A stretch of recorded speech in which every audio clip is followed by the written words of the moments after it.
कराची कायद-ए-आज़म मोहम्मद अली जिन्ना का शहर है जिसे तबाह कर दिया गया है। एमक्यूएम के रहनुमा हैदर अब्बास रिजवी की प्रेस कॉन्फ्रेंस। कहा कि मुर्तज़ा वहाब कहते हैं कि शहर 40% से जायद बारिश बर्दाश्त ही नहीं कर सकता। मेयर कराची सिर्फ उन सड़कों पर खड़े दिखाई देते हैं जहाँ पर पानी खड़ा नहीं होता।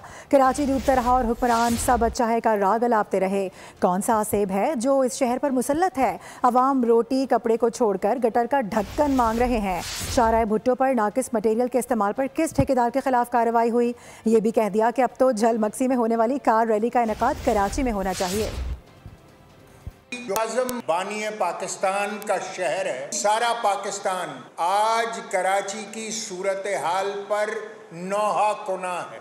एक बार फिर इस शहर को बारिशों के पानी में डुबो दिया गया। मेयर कराची जनाब मुर्तज़ा वहाब ये कहते सुने गए कि कराची 40 मिलीमीटर से ज्यादा बारिश का मुतहम्मिल नहीं हो सकता।